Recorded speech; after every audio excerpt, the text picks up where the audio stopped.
Telugu Desam party జిల్లా అధ్యక్షులు Eluru MLA Badeti చంటి ఆధ్వర్యంలో ఏలూరులోని పెద్ద రైల్వే స్టేషన్ సమీపంలో నిర్మించనున్న జిల్లా తెలుగుదేశం పార్టీ నూతన కార్యాలయ నిర్మాణానికి ఘనంగా భూమి పూజ నిర్వహించారు. రాష్ట్ర గృహ నిర్మాణ శాఖ మంత్రి కొలుసు పార్థసారథి ముఖ్య అతిథిగా పాల్గొనగా ఏలూరు జిల్లా తెలుగుదేశం పార్టీ అధ్యక్షులు ఎమ్మెల్యే బడేటి చంటి శంకుస్థాపన కార్యక్రమాన్ని నిర్వహించారు. వేద పండితుల మంత్రోచ్చారణల మధ్య ప్రత్యేక పూజలు నిర్వహించి నిర్మాణ పనులకు శ్రీకారం చుట్టారు.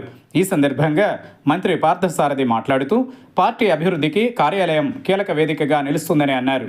జిల్లా వ్యాప్తంగా పార్టీ కార్యక్రమాల సమన్వయం, ప్రజా సమస్యల పరిష్కారం, కార్యకర్తల సమావేశాలకు అనువుగా ఆధునిక సదుపాయాలతో కార్యాలయాన్ని నిర్మిస్తున్నట్లు తెలిపారు. ఎమ్మెల్యే బడేటి చంటి మాట్లాడుతూ తెలుగుదేశం పార్టీకి ఏలూరు జిల్లాలో బలమైన క్యాడర్ ఉందని, కొత్త కార్యాలయం నిర్మాణంతో పార్టీ కార్యకలాపాలు మరింత వేగవంతం అవుతాయని తెలిపారు. పార్టీ శ్రేణులు సమిష్టిగా పనిచేసి జిల్లాలో టీడీపీని మరింత బలోపేతం చేయాలని పిలుపునిచ్చారు. ఈ కార్యక్రమంలో ఆప్కాబ్ చైర్మన్ గన్ని వీరాంజనేయులు, దిందులూరు ఎమ్మెల్యే చింతమనేని ప్రభాకర్, నాయకులు బురగాం శ్రీనివాస్, గంటా మురళి, జడ్పీ చైర్పర్సన్ గంటా పద్మశ్రీ, నగర మేయర్ నూర్జహాన్ పెదబాబు, టీడీపీ నగర అధ్యక్షులు చోడే వెంకటరత్నం తదితరులు పాల్గొన్నారు.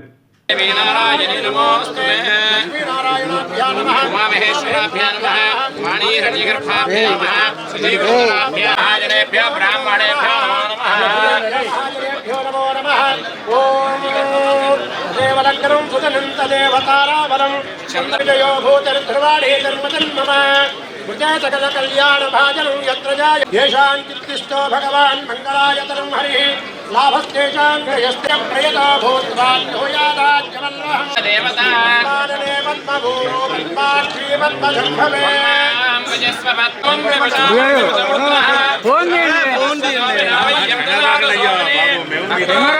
తెలుగుదేశం పార్టీ కార్యకర్తల ఆకాంక్షలకు అనుగుణంగా తెలుగుదేశం పార్టీ పర్మనెంట్ ఆఫీస్ వసతిని ఏర్పాటు చేసుకోవడానికి ఈరోజు శంకుస్థాపన చేయటం మా జిల్లా అధ్యక్షులు చంటి గారు, అదేవిధంగా మాజీ అధ్యక్షులు ఆంజనేయులు గారు, శాసనసభ్యులు ప్రభాకర్ గారు, చైర్మన్ గారు, మున్సిపల్ చైర్మన్ గారు, ఇంకా మాజీ శాసనసభ్యులు అందరూ కూడా మరి వారి సమక్షంలో ఈరోజు చేసుకుంటాం చాలా సంతోషంగా ఉందని చెప్పేసి మనం చేస్తాను. ఈరోజు భారతదేశం అంతా కూడా ఆంధ్రప్రదేశ్ వైపు, ఆంధ్రప్రదేశ్లో జరుగుతున్న రిఫార్మ్స్ వైపు, ఆంధ్రప్రదేశ్లో జరుగుతున్న అభివృద్ధి వైపు దేశమంతా కూడా చూస్తుందని చెప్పేసి నేను మనవి చేస్తా ఉన్నాను. ఈరోజు దేశంలో అత్యంత గౌరవప్రదమైన రాజకీయ నాయకుల్లో చంద్రబాబు నాయుడు గారు ఒకరు ముఖ్యమని చెప్పేసి, అదేవిధంగా పవన్ కళ్యాణ్ గారు కానివ్వండి, వీళ్ళంతా కూడా మరి ఈ రాష్ట్రానికి గౌరవం వన్నె తెచ్చే విధంగా ఈ రాష్ట్రంలో పరిపాలన చేస్తామని చెప్పేసి మనం చేస్తాము.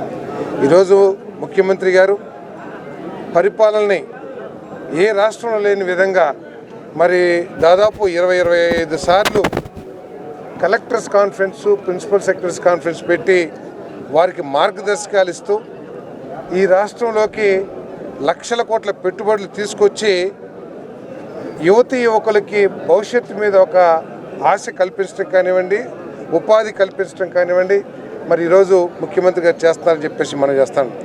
వారు మరి ముఖ్యంగా మెజారిటీ ప్రజల అభిప్రాయాలని గౌరవిస్తూ, మహిళలకి అత్యున్నత స్థానాన్ని కల్పిస్తూ, బలహీన వర్గాలకి వారి వృత్తుల పట్ల కానివ్వండి, వారి కార్యక్రమాలకి చేయూతనిస్తూ మరి అభివృద్ధిని ముందుకు తీసుకెళ్తున్న విషయం అందరూ కూడా తెలిసిందే. మరి వాటి అన్నిటికీ కూడా మరి ప్రభుత్వం ఈరోజు ఏదైతే ఆఫీస్ ఉందో మరి కార్యకర్తల అభిప్రాయాలు తెలుసుకుంటూ కార్యకర్తలకి అత్యంత ప్రాధాన్యత ఇస్తూ మరి మా ప్రీతమ యువనేత లోకేష్ గారు చెప్తా ఉన్నారు, కార్యకర్తే అధినేత అని చెప్పేసి. మేమందరం కూడా కార్యకర్తలకి అదే విధమైన గౌరవాన్ని కల్పిస్తూ వారి అభిప్రాయాలు తెలుసుకుంటూ క్షేత్రస్థాయిలో కూడా వారు పడుతున్న ఇబ్బందులు కానివ్వండి, వారి దృష్టికి వచ్చిన సమస్యల పట్ల మేమందరం కూడా ప్రత్యేకమైన దృష్టి సారించి వారి అభిప్రాయాలను గౌరవిస్తూ ఈ పార్టీని ముందుకు తీసుకెళ్తామని చెప్పేసి కూడా నేను మనవి చేస్తూ మరి ప్రతి ఒక్కరిని కూడా తెలుగుదేశం పార్టీ కార్యకర్తలందరినీ కూడా నేను అభినందిస్తాను. భూమి పూజ కార్యక్రమం నిర్వహించడం జరిగింది.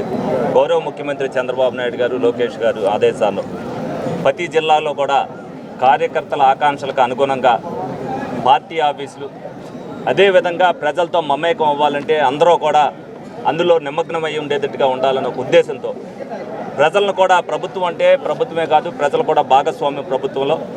అదేవిధంగా తెలుగుదేశం పార్టీ ఈ 40 ఏళ్ళలో ఆంధ్రప్రదేశ్ అభివృద్ధి చెందింది అంటే అది తెలుగుదేశం పార్టీలోనే. కాబట్టి ప్రజలకి దగ్గరగా ఉంటూ ఈ 2 సంవత్సరాల్లో కూడా కూటమి ప్రభుత్వం అధికారంలోకి వచ్చిన తర్వాత రమారమి 600 రోజులు ప్రతి నాయకులు కూడా ప్రజలకు అందుబాటులోనే ఉండటం జరిగింది. దాన్ని గుర్తించి పార్టీ ఆఫీసులన్నీ కూడా ప్రజలకి అందుబాటులో ఉంటే, అన్ని సౌకర్యాలు కూడా అక్కడ ఉంటే ప్రజలు ఏదైతే ఇబ్బందులు పడుతున్నారో ఆ ఇబ్బందులన్నీ కూడా పార్టీ ఆఫీస్కి వచ్చి తెలుసుకుంటారు. డెఫినెట్గా గ్రీవెన్స్ మేము ఏదైతే శుక్రవారం చేస్తున్నామో ఒక పార్టీ ఆఫీస్ ఉందంటే ఎప్పుడైనా ఎక్కడికైనా రావచ్చు అనే ధైర్యం ప్రతి ప్రజల్లో కూడా ఉంటుంది. అది కల్పించవలసిన అవసరం మనకు ఉందని చెప్పి లోకేష్ గారి ఆలోచనకు అనుగుణంగా ఈ రోజున ఏలూరులో ఎకరం 61 సెంట్లలో మరి కొత్త జిల్లా ఆఫీసుని నిర్మాణం చేయడానికి వాళ్ళు శంకుస్థాపన చేయడం జరిగింది. ఈ సందర్భంగా ఇక్కడికి విచ్చేసిన ఇన్ఛార్జీలకు కానీ, తెలుగుదేశం పార్టీ కుటుంబ సభ్యులకు కానీ, మార్కెట్ యార్డ్ చైర్మన్లకు కానీ, డైరెక్టర్లకు కానీ, ఏదైతే స్టేట్ కమిటీలో ఉన్నారో అందరికీ కూడా ప్రతి ఒక్కరికి కూడా ధన్యవాదాలు తెలుపుకుంటూ సెలవు తీసుకుంటాం. సభ్యులకు కానీ, ప్రజలకు కానీ, ముఖ్యంగా తెలుగుదేశం పార్టీ కుటుంబ సభ్యులకు కానీ అందరికీ కూడా హృదయపూర్వకమైనటువంటి అభినందనలు తెలియజేసుకుంటూ రాగల రోజుల్లో ఈ ఏలూరు జిల్లా మరి సంటి గారు బడి అధ్యక్షులు సంటి గారు కానీ, మంత్రి గారు కానీ, ఎంపీ గారు కానీ, శాసనసభ్యుల యొక్క ఆధ్వర్యంలో ఈ పార్టీ అన్ని విధాలుగా కూడా ముందుకు తీసుకెళ్లడంలో మేమంతా కూడా కలిసికట్టుగా పనిచేస్తామని మీ ద్వారా అందరికీ కూడా తెలియజేస్తాం.